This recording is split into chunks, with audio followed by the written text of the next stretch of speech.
Good evening, everybody, and welcome back to the Bundesliga show, brought to you by Over the Bar, checking in this evening for yet another Bundesliga fantasy draft, joined for the first time in a little while by Rune. Rune, Happy New Year, welcome back. Are you excited to get stuck in?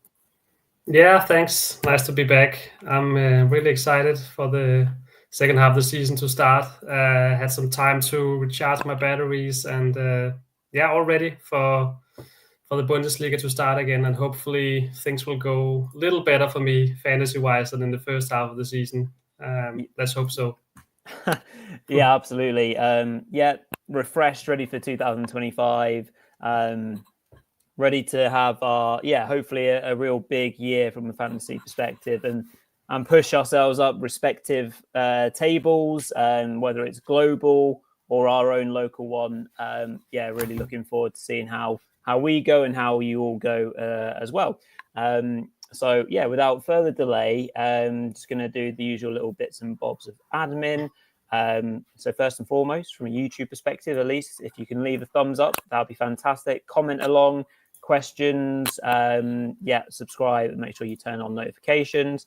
Make sure you're following our great partners, Bundesliga Boxes, and of course, Bulinews. And then from a social media point of view, we're all over the place. We're on X, at Over the Bar, and you can find me there as well. You can also find Bulinews. We're all on Blue Sky now, the Bundesliga show. I'm on there. Rune's on there. Bulinews is on there. We're on Instagram as well, which is brilliant. Yeah. And just before we get stuck in as well, make sure you check out our first recording of 2025, which we did on Monday evening, which was a mega 18-team review mid-season review, at least, of all the Bundesliga clubs. We got contributions from literally, people from all over the globe, fan representatives. It was awesome fun. Rune, you helped us out as well. You did a bit of Hoffenheim. That must have been an interesting one for you to cover for us. Yeah, as the listeners could tell, I haven't been overly impressed with Hoffenheim and what's been going on the pitch and what's been going on behind the scenes either. It was a little harsh, but I think it was fair as well, because they need to do a lot better to avoid getting stuck into that relegation race. Harsh but fair. No, absolutely. That was a good fun. That's on podcasts only, just something that we're trialing out at the start of the new year. You can find that on Spotify, Apple Podcasts, all good audio platforms. It will be there for you to enjoy. We've had loads of good reaction to it as well, which is really pleasant. So thank you to everyone that contributed and has given us feedback on that one. Without further delay, let's get stuck into it. And Rune, as per usual, has provided the goods, and we'll work through it position by position as it's a full draft. Obviously, we're doing a full squad tonight. So we'll start off with our goalkeepers, Rune, and maybe a bit of a slight change with a favourite, a player that you and I have used a lot in 2024 at least, and there is no sign of a certain Laborovic. So I'll allow you to talk us through that and your two picks. Yeah, Laborovic has kind of been the most people's favorite in goal so far this season because of his relatively low price.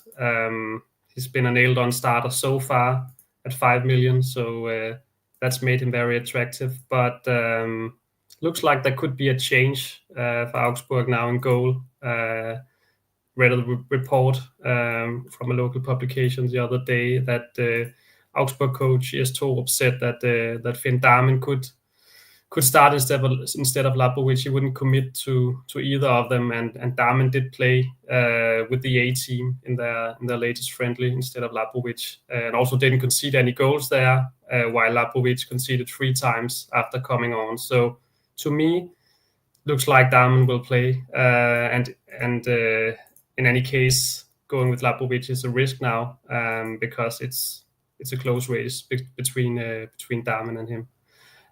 So instead, I've looked at other cheap options because I'd still like not to spend too much on my goalkeepers. And I found Alexander Zvolov from Union Berlin at 4 million.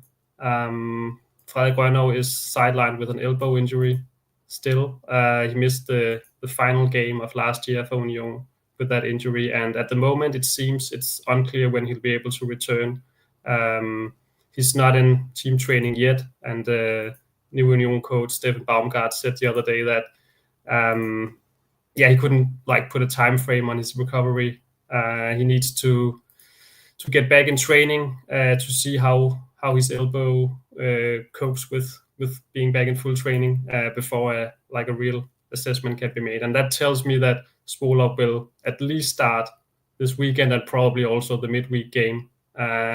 Really can't really imagine Rønnow being rushed back for the midweek game if Svolar starts at the weekend. So should get at least 2 games, I think, Svolar, and maybe even 3 games in the Union net. But wait and see what Baumgart says at the pre-match press conference. But for now, it really looks like he'll play, and that makes him an attractive option at 4 million. The cheapest starter. The alternatives would be Moritz Nicolas from Gladbach at 6 million, or some of the slightly more expensive guys like Dreves from Bochum, for example.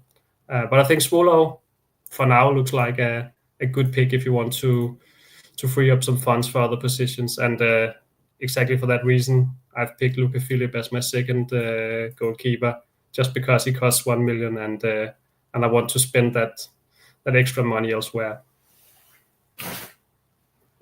Lovely stuff. Yeah, thank you for that, Rune. I know we've got a comment or a question from Jonna, obviously one of our regular viewers who can't watch live with us. So we'll pick that up for you in a moment. But I think, we'll just crack on until we get any more questions live. I'll double check socials as well, just in case anything has come in prior to. But with that in mind, we'll crack on because obviously we've got to go through all the positions, and we'll go straight to defenders, Rune, and of course, 5 to pick out here, and some picks that we've seen plenty of times before, and 1 or 2 interesting ones that we maybe saw right at the start of the season as well. So back over to you for the defenders. Yeah, thanks. Just before I start, I'm going with a 3-5-2 formation. So 3 starting defenders, and one of them is Nathaniel Brown from Frankfurt, who finished off the last year on a high, did really well for Frankfurt and forced his way into the starting 11, and capable of playing either at left back or left midfield, and both scored goals and provided assists. So at the moment, he should be a sure starter, and that obviously makes him very attractive, given he costs just 5 million, and at the same time offers a lot going forward for a Frankfurt team that have been playing some great football this season.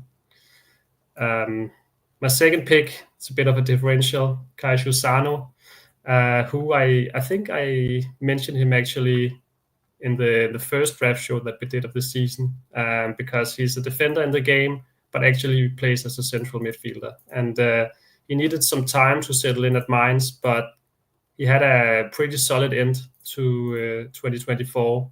And also from a fantasy perspective, he averaged 212 points in his last 5 games.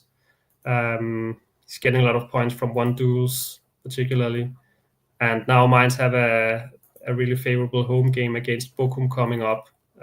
So kind of wanted a Mainz defender in. Also looked at the likes of Mvene and Kasi, but they're just a bit more expensive. I think 8 million is a quite low price for Sano and what the potential he offers this match day. And then I went with Grimaldo, who he hasn't been as good as he was last season, but I still think he's a player you have to own at the moment. Very involved in Leverkusen's game, plays almost every minute for them. Rarely gets rotated out of the team, and he's still performed very well. 242 points per game on average. So if we look at defenders, that's only second to Upamecano from Bayern, who's suspended for the coming Matchday. So yeah, I still think you need Grimaldo at the back. And then I went with Henry Chase, who's definitely the 1 million player with the best chance of actually getting minutes. I think Joao and Chabot are ahead of him in the pecking order, but yeah, he can come on from the bench sometimes, and it only takes an injury or suspension to one of them for Chase to have a pretty good chance of starting. And then I went with Toya Kauf. Very rarely plays, but like Chase, he costs just 1 million and frees up funds for other players. Yeah, absolutely. Good picks there and points made as per Rune. We'll just come to a few questions then. One's come in, or a few just coming in now. So we'll pick these out for you all. First off from David T. So Orban. So for clarity now, we have 2 Orbans in the Bundesliga. So we'll have to be obvious here. But I presume this is Willi Orban of RB Leipzig. Has had a drop-off in form in the last few games before the break. Do you think he is still an option for your starting 11?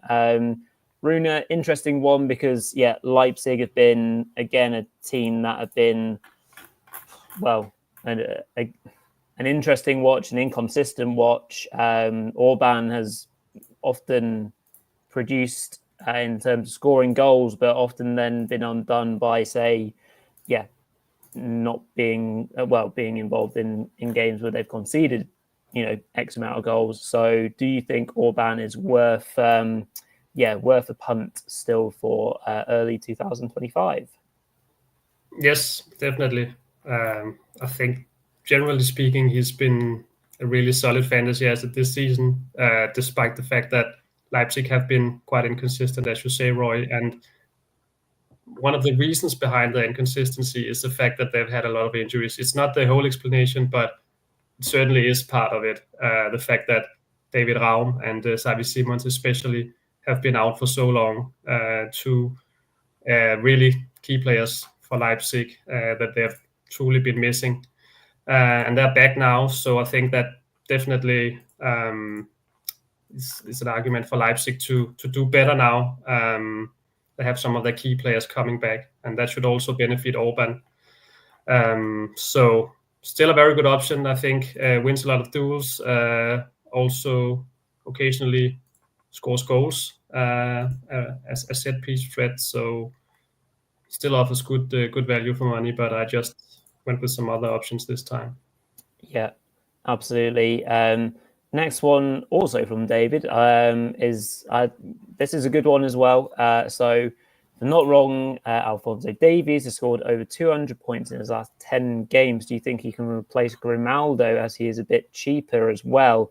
Lots of chatter around Davies right now as well. Quite a lot of the, the in the know transfer journalists are reporting that he's very, very close to now extending his contract with Bayern as well. So that's something to maybe take note of, and we'll have an even more settled Davis for certainly the second half of the season in the Rückrunde. But yeah, Rune, thoughts about that one? Obviously, Bayern kickstart with a game against Gladbach, who are sometimes seen as their bogey team, but do we think he's still worth putting in, and maybe even as a replacement for Grimaldo? He's been great, Davis. He's really looks much closer to top form now on the company than he did on the Tuchel. So definitely benefiting from the coaching change, and it's very involved in Bayern's game as well. I'd still rather pay that few extra million to get Grimaldo. He's on set pieces as well. I think he's more likely to be involved in goals after all. And actually, I think Grimaldo has maybe been a bit unlucky not to get more goals and assists this season. Could maybe with a bit of luck have had maybe two goals and 2 assists more. So I think his ceiling is higher than Davis, but Davis is performing very, very well consistently, as you point out, David. His doing very well. But the question is, you can't have all the premium options. So who do you want? And I'd rather have Grimaldo, I have to say, and then Musiala and Wirtz in midfield, for example, and Kane up front. You need to pick, prioritize which players of the premium ones you want. But Davis is surely a great option as well. Yeah, absolutely. Then let's just come to these questions that Jonna put in earlier on before the start of the show. So thank you very much for popping these in. First one is when the prices of transferred players will be listed. For example, Gift Orban, who's obviously come in recently at Hoffenheim. So first and foremost, Rune, you're more in the know than myself, as always. Do you know when we'll get releases of player prices? I presume just as we go along, depending on when players are signed, it will take X amount of days for for the powers that be to sort it out. Yeah, I actually don't know, but can only say that time is ticking, and we're getting closer to Friday. So I assume that the new signings will be added to the game before Friday, so you can get them for the coming match day. So yeah, I'd be surprised if they aren't added tomorrow or Friday morning at the latest. I think that should be the case. Yeah, grand. Second part for Jonna was: do you think the links for Marmoush to City, as in Manchester City, are serious? Can't see it myself, being honest, but it's especially during winter. But you might know more, Rune. Again, have you done any Bulinews articles on that today? Yeah, actually this evening. There we go. Florian Plettenberg from Sky is reporting that City are in talks with his representatives. So something is going on. I'd say Sky are usually quite reliable when it comes to transfer stuff. So yeah, something must be going on. The question is, can they agree on a transfer fee? Do Frankfurt want to let him go? There was an interview with Markus Krösche, Frankfurt's board member for Sport, yesterday, and he said that something extraordinary would have to happen for Frankfurt to sell Marmoush. But I mean, if City go all in on him and they offer the kind of money that Frankfurt want for him, what's been reported is 50-60 million euros, then maybe that's as extraordinary as it gets, and then Frankfurt may be tempted to accept the offer. Like Matanovic, who's a different kind of striker, but I know they trust him a lot at Frankfurt, and obviously he's not at Marmoush's level, and he's a different kind of player, but they do have a striker that they can stick in alongside Igitike, and then they can work on getting a replacement. Sounds like it's serious, but we'll see if City can convince Frankfurt to sell in January. Yeah, and just picking up the post on X that Florian Plettenberg did. So it is an exclusive of theirs. Concrete negotiations currently taking place. However, then he ends on saying that the price is between 50 and 60 million euros. But no negotiations with Frankfurt yet. But there are negotiations with Marmoush's camp. So interesting stuff there. I mean, for me personally, as a Man United fan, I would hate it. It's amazing. It was amazing to see someone like Marmoush linked with City, who obviously have been so successful in recent times. When you think back to his, average time, say with Stuttgart and things like that, his stock has grown so much, and rightly so. But yeah, it's an interesting link, that's for sure. So thank you for picking that one up for us, Jonna.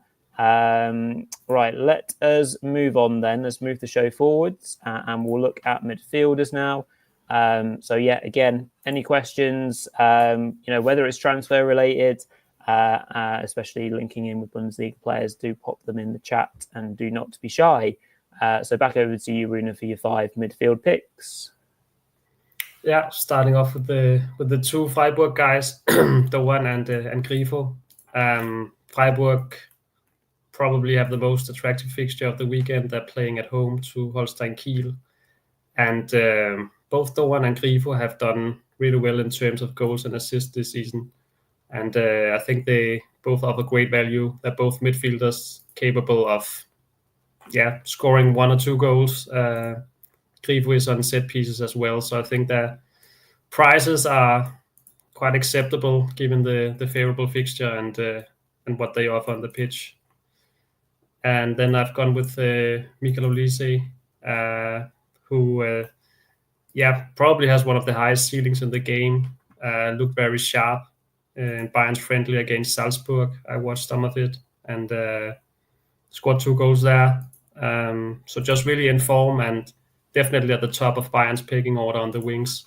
With that being said, he will still see his minutes managed with Coman and Gnabry back and fit again, and Sané also in contention, of course. So that's why I'm not sure if he's worth keeping in the long term. There might be some rotation, and I could see him getting rotated out of the games that you could really see him shine in against the teams at the bottom of the table, for example, going forward. But this time, after a winter break and everyone well rested, should be nailed on to start. And for this particular match day, I think he's one of the best options in midfield. And then finally, Musiala and Wirtz. I think you need to have them both. They've proven time and time again that they're absolute must-haves in the game. Rarely out of the starting lineup and consistently give excellent returns, no matter if they're involved in goals or not. Actually, especially Wirtz, I think just their overall involvement just mean they always do well. But with Musiala, he's actually a doubt at the moment. So keep an eye on what company says and what's being reported, because he missed the Salzburg game because of a cold. And Bayern said after the game that they expected him. They were very confident of having him back for the Gladbach game. But it's Wednesday now and he still isn't in training. So, some of the German media outlets are starting to question whether he'll be fit enough to start or if he'll not be risked. So we'll have to see. He's not in training today. So alternatively, if he's not playing and he's ruled out, you could downgrade him to Kimmich, who's also a great option at 15 million. And then you could upgrade at the back, get someone else in instead of Sano, for example. You have 5 million more to spend. That would be my plan B, but we'll see. Yeah, absolutely. Lots of chat. Also around Jamal Musiala and his contract extension and what's been going, around Bayern and all the release clause information that's been coming out as well, and what they want putting in. So that's been quite interesting to follow so far. You have to wonder if that will maybe impact on his performances at all. Should he start against Gladbach on Saturday? That's the top spiel, I think it is, on Saturday, if I'm not mistaken. It is indeed, so that should be a good one to follow. So let's just follow through on a couple of questions here that have come in. So let's get to these straight away. First and foremost, one from Kanan.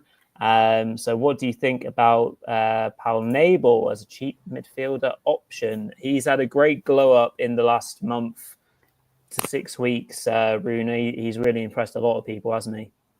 Yeah, indeed. He has a very good option at the price. One of the best budget picks in midfield, I think.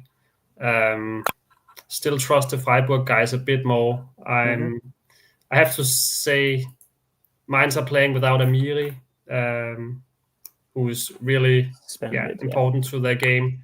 That's a big blow for them. Bochum are actually quite solid at the back. They've been so underhigging so far, not conceding a lot of goals. Their biggest problem is that they're not really scoring a lot of goals. So I'm not that convinced that Mainz will just get a heavy win against Bochum.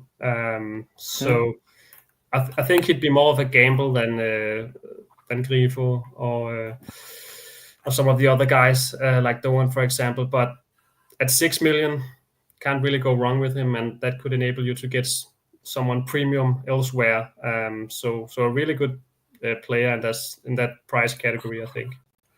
Yeah, he is. But like you say, maybe does come with a bit of risk because Amiri suspended because he got another red card, didn't he, prior to Christmas, and they should still be without Johnny Burkhart as well. Is that right? He's still injured. Right. So yeah, two key players of mine are missing, despite the favourable matchup. And like you say, Bochum slightly better defensively. Might mean more of a turgid afternoon until Mainz maybe break through, unless they break through early, that is, and the floodgates might open afterwards.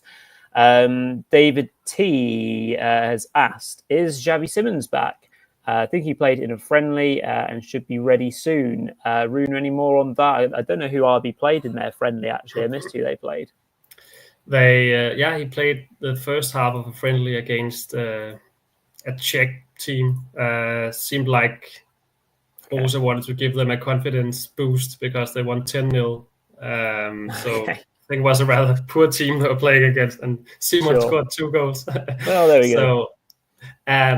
But yeah, he's back. The question is, how many minutes will he get? Will he start against Werder, or will he come from the bench this time around? So for me, I'll wait and see how things go, but one to have on your radar for sure. Yeah, definitely on the radar. That will be a really interesting matchup with Werder obviously flying high right now, and Leipzig, inconsistent right now. Maybe he'll be thrown on in the second half to impact the game. So there's some good questions there. Thank you, everyone. Let's move on to strikers then to start to close up the show. And fairly familiar looking front. I say front three. We've got to give the 1 million man his due credit, but he's maybe not in there for point scoring reasons, shall we say? Oh, exactly. And Mamouche is there, so maybe keep an eye on what's happening regarding the Man City move. If something happens in the next few days, then I might reconsider. But for now, it's still so early that I'm pretty sure he'll play. And he actually, I think Mamouche had a bit of a dip in form towards the end of last year. But to be fair to him, I think he was perhaps being overplayed a bit. Eintracht have maybe been relying a bit too much on him, I think, in Europe as well. But now he's had a break, and at 11 million, still think he offers amazing value for money, and Frankfurt start with a good game against St. Pauli. So should still be a great option. And then I'm keeping an eye on Marvin Duksch for the midweek match day. Might get him in instead of Mamouche, or change the formation and take someone else out, because Werder have 2 really good games after this one. But for now, it's Mamouche and Kane.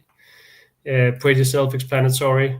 Just the fact that he scored 3 hat-tricks in the Bundesliga this season, I think, says it all, because if you don't have him when he explodes like that, and everyone else basically has their star on him, then it's not good for a team. So can't really overlook him, I think, and he's one of the premium players that I'll prioritize. And then finally, Bräunisch.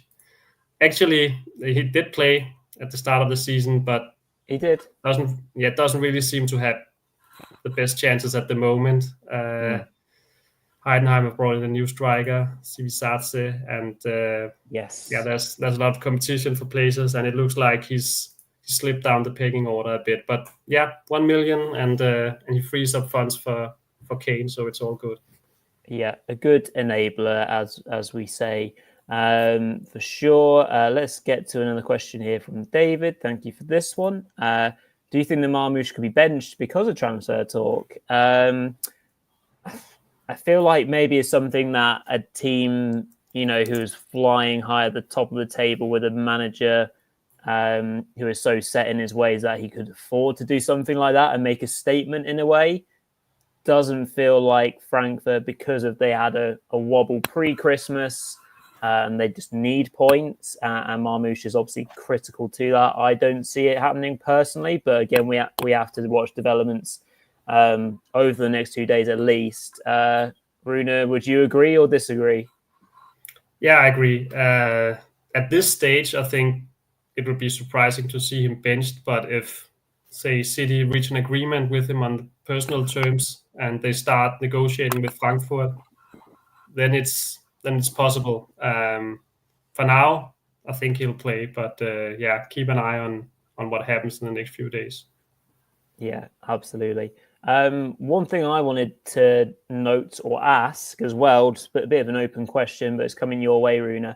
It's just around Dortmund assets, because obviously you mentioned the midweek fixture that we have. So we do pretty much have 3 games in quick succession. Dortmund are obviously kicking us off this year with the Friday night fixture for this time round, hosting Leverkusen. In between match week 16 and 18, they will go to Holstein Kiel, so maybe then more appealing. But then on match day 18, they then take on Frankfurt away from home. So what have you had any thoughts around Dortmund assets at all, the likes of Guirassy and co? Yeah, actually, I've thought about taking Doan out in midweek and then replacing him with Giddens because he costs the same. Oh, okay. I think that would make sense. I don't know. At the back, I looked at Dortmund's back line. Slotterbeck, of course, would be nice to have, but then again, I'd probably rather have Weiser for Werder's 2 good games, also coming up in midweek and next weekend. Yeah. And then, of course, Guirassy would be great to have up front, but he costs 19 million, I think. So you would have to offload someone else, really expensive. So do you want to sell Kane or Musiala or Viers to get Guirassy? I don't think so. Then in order to get him, you'd have to really make some sacrifices, I think. So is that worth it? Or can you even make the changes needed to get him in? That's the question. But I think Giddens is relatively easy at the very least to get in for the midweek game. Yeah, for sure. No, I think that's a good shout. Overall, it will keep us on our toes next week, that's for sure. But I think we'll bring things to an end there. So yeah, great to be back. First show, first fantasy show for this season. We, depending on scheduling, pretty unlikely that we'll be able to do a fantasy show for match week 17, depending on how busy myself and Rune are, which usually we are pretty busy. But we should be back, all things considered, as per normal, for match week 18 on the Friday morning slot. Obviously, we always like to go a little bit early after a break to give you plenty of time to get your teams drafted. So yeah, all there is left to say is thank you to everyone that has watched with us this evening. Ask questions, of course, if you want to pop any questions you have. If you've missed the show live, pop them in the the YouTube comment section. Me and Rune will try and manage those throughout the next few days. Do make sure to leave a thumbs up on this show. Subscribe to the channel. That'd be fantastic. Make sure you're following us on all social media accounts where possible. If you have X, you can follow us on there. Blue Sky, we're all on there, as you can see on the screen. Also on Instagram, having made some good connections on Insta in the last few days, actually, which is great. And then just a shout out to, we'll be doing predictions for match week 16 tomorrow. So it will be either myself, Mark, or Peter going through that. So that'll to look forward to tomorrow evening. And of course, another shout out to our first show of 2025, which was the mid-season review for all 18 teams, which is available on all good audio platforms. So thank you all for watching this evening. Thank you, Rune, and we'll catch you again tomorrow evening. Cheers all. Bye.